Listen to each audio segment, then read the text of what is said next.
All right, so maybe I told a little story. So I said I was going to talk to you more about this tomorrow. In reality, what I meant was I'm going to share the second part of this video tomorrow. So today is today for me, and tomorrow is tomorrow for you. But anyway, I want to share the rest of what God laid on my heart about contentment, because it was just more that I can share in one video, and I know that you're only going to watch a few minutes of a video. I don't think that you're going to stick with me for 15 minutes, but anyway, so the second part of that I wanted to share of being content is it starts with a verse in 1 Timothy 6 through 8, and it says, "For godliness is actually a means of great gain when accompanied by contentment." It doesn't say godliness is a means of great gain, even though we take that verse and put that, godliness is a means of great gain. We take that and just use that part. The second part of it we sometimes leave out, but it's when accompanied by contentment.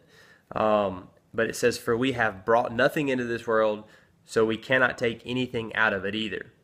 Here's the key, and I want to talk about this. "If we have food and covering, with these we shall be content." How many of you would be content with just food and covering? Not me. I'm sorry. It's sad, but like I said, I put my junk out there, but I just know I wouldn't be. I desire nice things. I want to have nice things. I want to be able to go on vacations. I want to drive nice cars. I want to have all those things, and I don't think it's wrong, but I guess it's about where your heart is, and if you're truly content wherever you're at. And I can tell you, for me, I'm just thinking about back 10 years of my life. I was in a so much different place 10 years ago. I was 26 then, but gosh, man, I don't feel like it was quite as stressful. I think things were so much easier for some reason. It was like I didn't think about money as much in a worrisome way back then. Now, I was still trying to make money, but it didn't like consume me like it does now, like wondering, what's next? God, what do you have next for me? But have you ever gone any period of time without eating? I do some fasting, and one thing that I have noticed when I fast, when I say, all right, today I'm gonna fast, and it really doesn't, like, it's not really that difficult to go without food for a period of time. I usually do like 24-hour fast, so I won't eat. I'll eat dinner, then I won't eat till the next dinner. But the crazy thing is throughout that day, when I know mentally that I'm not eating, it's not that big of a deal.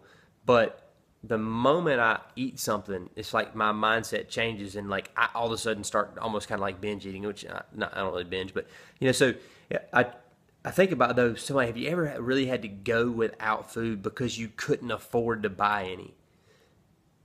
Have you ever stood in line behind somebody in Walmart, and they literally, you could just tell. I've done it a couple times, and once recently, like, this girl got out a bag with some coins, and literally you could just tell, like, all she could afford to buy was just this little bit of food. I mean, thank God that I'm not in that situation. I mean, I think about how many times I go into Walmart and I just put what I need into the buggy and go check out and swipe the card, and I pay off my credit cards every month. But I mean, it's it. It's just easy. We don't think about that. If all we have is food and covering, that's all we need. But Paul gives us some keys to spiritual growth in this, and the keys to spiritual growth and fulfillment is to honor God and to center our desires on Him. We should be content wherever God has us in our journey. But unfortunately, most people still think that money brings happiness, and it's not the case. We know that money does not bring us happiness, but I want to give you some things that Paul lays out in this, and it's some keys to helping you be content in wherever God has you in your life. Number one is to realize that one day riches will be gone. We can't take it with us. Be content with what you have. So, wherever you're at, whatever you got. I mean, hey, look, I've drove a vehicle for 10 years. Now, I mean, for a while, I wanted a new one, but I was content. Monitor what you're willing to do to get more money. I mean, I can tell you, I'm a contractor, and I know a lot of contractors that screw people, but man, I can't do it. I mean, I can't take advantage of people, and I want to make as much money as I can, I want to make per job. I want to make as much as I can, but I just, there's times where I think I could take advantage of people, and I can't do it. So that's just me. Love people more than money. Love God more than money. And freely share what you have with others. So in these verses that we talked about yesterday and today, these are some keys that, Paul, these are all, books written by Paul. He really, I think he probably epitomizes the example that Christ, gave us of somebody to living content and literally having Jesus be his source of contentment.